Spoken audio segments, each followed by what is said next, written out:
नमस्कार दोस्तों, मैं डॉक्टर विनीता पांडे एक बार फिर आपके सामने उपस्थित हूँ। जैसा कि आप सभी को पता है कि अब ठंड का मौसम शुरू हो गया है, तो आप सभी अपना ध्यान रखें और साथ ही पढ़ाई लिखाई करें। त्योहारों का भी मौसम चल रहा है, तो त्योहारों के को भी बहुत अच्छे से मनाएं अपने परिवार के साथ, अपने सभी सदस्यों के साथ मिलकर के, अपने मित्रों के साथ मिलकर के। आज हम बात करने वाले हैं कि दीपावली का जो त्योहार होता है धनतेरस से शुरू होता है और भाई दूज तक चलता है। तो आज हम दीपावली कैसे मनाएं, किस प्रकार से दीपावली मनाना चाहिए, धनतेरस पर क्या क्या करना चाहिए और बाकी दिन जो होता है वो हमें किस प्रकार से मनाना चाहिए, ये मैं आपको बताने जा रही हूँ। कि 5 दिन की दिवाली होती है और वो धनतेरस के दिन से प्रारंभ हो जाती है। तो आइए हम जानते हैं कि धनतेरस के दिन हमें क्या करना चाहिए। सबसे ज़रूरी चीज़ ये होती है कि धनतेरस के दिन बहुत सारे लोग ये मानते हैं कि केवल आप धन की, लक्ष्मी मतलब माता लक्ष्मी की पूजा करना चाहिए या कुबेर भगवान की पूजा करना चाहिए।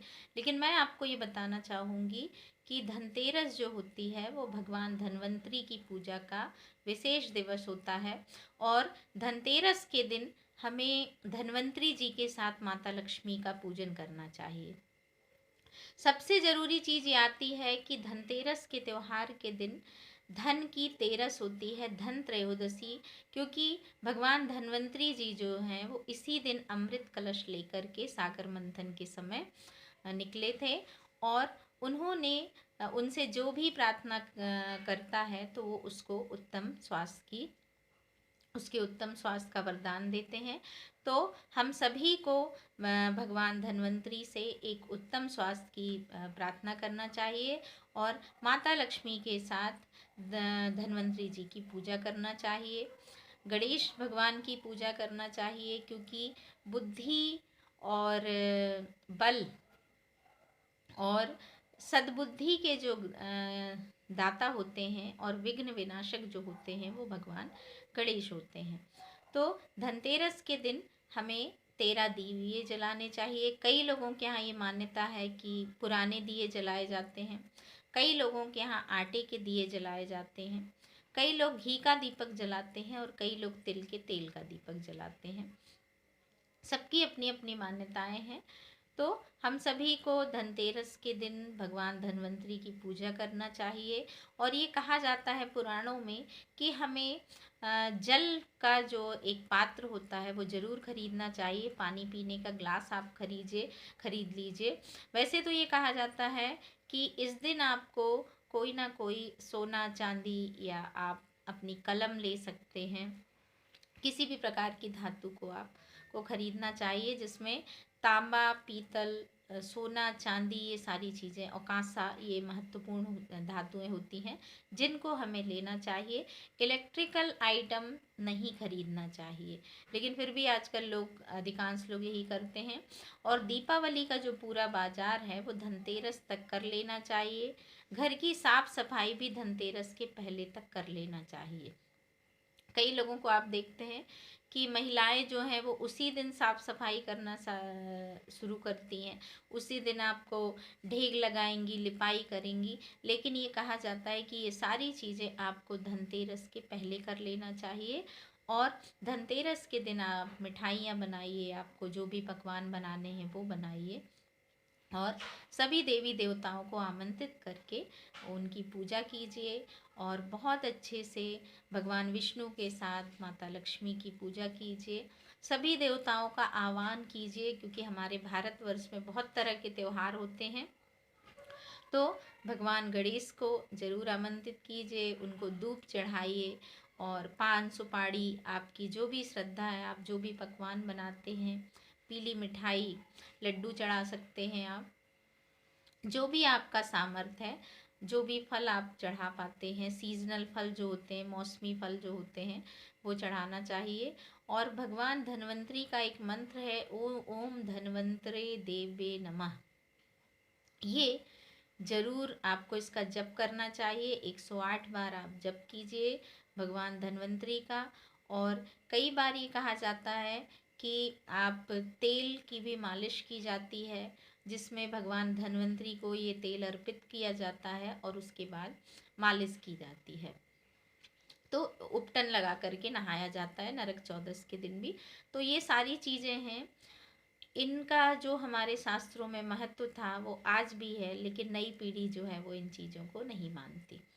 तो मेरी ये गुजारिश है माता पिता से कि हमारी जो संस्कृति है उसे हमें ज़रूर लेकर के चलना चाहिए और अपने बच्चों को हमें सभी चीज़ों के बारे में बताना चाहिए।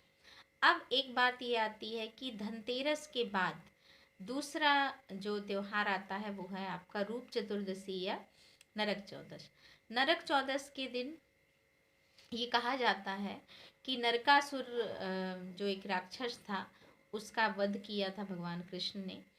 तो हमें इसलिए और प्रातः सूर्योदय के पहले स्नान करने से स्वर्ग की प्राप्ति होती है, ऐसा शास्त्रों में कहा जाता था। तो आप सभी को नरक चौदस के दिन उपटन लगाकर जरूर नहाना चाहिए। उपटन आप बेसन का ले सकते हैं, उसमें दूध मिला सकते हैं, हल्दी मिला सकते हैं, या सरसों का उपटन भी आप लगा सकते हैं। तो इस तरह की चीज़ों का आप यूज़ करें। फिर आता है आपका, और नरक चौदस के दिन भी आप कम से कम 5 दीपक जरूर जलाइए। और फिर आपका आता है दीपावली का त्यौहार। तो दीपावली का त्यौहार आप सभी को पता है कि हमको आम का आप तोरण लगाइए, जामुन का और अशोक के पत्तों का आप तोरण बनाइए। कई लोग फूलों के भी तोरण बनाते हैं। तो अगर आपको आवश्यकता के अनुसार फूल उपलब्ध हो जाते हैं तो ठीक है, क्योंकि कई लोगों को देखिए कि केले का पूरा पूरा पेड़ उखाड़ करके बाजार में बिकते हैं, तो ये सही नहीं है। शास्त्रों में ये महत्व है कि आप केले के पत्तों को बांधिए अपने द्वार पर, केले के पत्ते पर भगवान को बिठाइए। लेकिन जो पूरा केले का पौधा या पेड़ उखाड़ कर ले आते हैं, ये सही नहीं है। तो इन सब चीज़ों से हमें बचना चाहिए। आप अपनी सामर्थ्य के अनुसार फूलों की सजावट करें, नहीं तो आप मानसिक रूप से भी पूजा कर सकते हैं। और कमल गट्टे की माला भी चढ़ाई जाती है। साथ ही आप देखेंगे कि लक्ष्मी जी को खीर बना करके ज़रूर चढ़ाना चाहिए। नहीं तो दूध, शक्कर और मखाना आप डाल करके दे सकते हैं। आप पंचमेवा चढ़ाएं, आप लौंग इलायची ज़रूर चढ़ाएं, सुपारी पान चढ़ाएं, और खील बतासे जो आपकी सफ़ेद लाई होती है वो ज़रूर चढ़ाएं।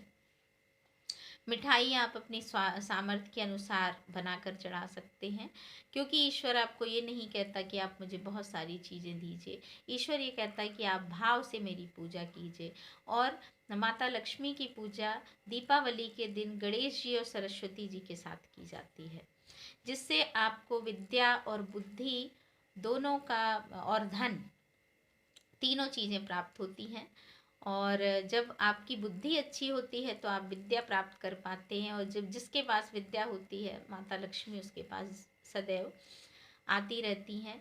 और लक्ष्मी जी चंचल होती हैं, आती रहती हैं और जाती रहती हैं और सभी की पूर्ति करती रहती हैं। अमावस्या की रात को 21 दीपक या 16 दीपक या 41 दीपक जलाना चाहिए। आप अपने सामर्थ्य के अनुसार जला सकते हैं। और एक दीपक जो है वो चौमुखी आपको धनतेरस के दिन से लेकर के यमद्वितीया के या यमदूज जो होती है भाई दूज, उस तक आपको एक अनाज का ढेर अपने घर के दाहिने दरवाजे से निकलते हुए दाहिने हाथ पर एक चावल या गेहूं का ढेर रखिए, और उसके ऊपर आप एक दीपक जलाइए जो चौमुखी होना चाहिए, और वो सरसों के तेल का दीपक होना चाहिए। ये दीपक यम का दीपक कहलाता है। ये आपके की वर्ष भर अनिष्टों से रक्षा करता है। तो इसको हमें 5 दिन रात के समय 10 से 11 बजे के बीच आप इसको जला सकते हैं। तो ये बहुत ज़रूरी है, आप ये करें। फिर आता है आपका दीपावली का त्यौहार। आप बहुत अच्छे से पूजा करें, सभी चीज़ें चढ़ाइए, उसके बारे में मैं आपको अलग से बताऊंगी। फिर आता है आपका परिवा। परिवा के दिन बहुत सारे लोग गोवर्धन पूजा करते हैं, गायों की पूजा की जाती है, उनको बहुत अच्छे से सजाया जाता है। इस तरह से कई लोग पर्वत बनाते हैं, गोवर्धन पर्वत गोबर का। तो ये सारी चीज़ें करके और परिवार के दिन कहा जाता है कि कोई भी कार्य शुरू नहीं करना चाहिए और प्रतिष्ठान जो रहते हैं वो नॉर्मली बंद रहते हैं।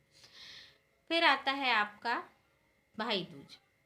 भाई दूज के दिन बहनों को भाइयों को अपने यहाँ भोजन के लिए निमंत्रित करना चाहिए, क्योंकि देवी यमुना ने अपने यमराज से ये प्रार्थना की थी कि जो भी यमदूज के दिन अपने जो भाई अपनी बहन के यहाँ आकर के निमंत्रण स्वीकार करेगा, उसे कभी भी यम का या अकाल मृत्यु का भय नहीं रहेगा। तो मैं सभी बहनों से आग्रह करूँगी कि अपने भाइयों को बुलाइए, आपका जो भी सामर्थ्य है आप उनको ज़रूर भोजन कराएं और तिलक करें और उनकी अनिष्टों से रक्षा करें, उनकी नज़र उतारें। तो इस तरह की चीज़ें आप ज़रूर करें। इस प्रकार से हमारा जो दीपावली का 5 दिन का त्यौहार होता है वो बड़ा ही मनोहारी है और हिंदू धर्म में उसका बहुत महत्व है। तो आशा है कि आप ये वीडियो अपने बच्चों को भी दिखाएंगे, बताएंगे और बच्चों को कम से कम पटाखे जलाने हैं। और मैं तो ये कहूँगी कि आप दीपक जलाइए लेकिन पटाखे मत जलाइए, क्योंकि उससे प्रदूषण होता है। फिर भी फुलझड़ियाँ वगैरह आप बच्चों के हिसाब से जैसा भी हो आप थोड़ा सा कर सकते हैं। तो इस प्रकार से दीपावली का त्यौहार बहुत अच्छे से मनाएं, भोजन करें, सभी मिल कर के मनाएं और एक दूसरे को शुभकामनाएं दें। सबके सुखों की इच्छा रखते हुए ईश्वर से प्रार्थना करें कि हम सभी इस कोरोना महामारी के जो उससे जूझ रहे हैं उससे हम जल्दी निकलें। आज के लिए बस इतना है। तो दीपावली के अवसर पर छोटे छोटे बच्चों को भी, बड़ों को भी परिवार के साथ मिलकर के इस वीडियो को ज़रूर देखें, लाइक करें, शेयर करें और सब्सक्राइब करें। धन्यवाद।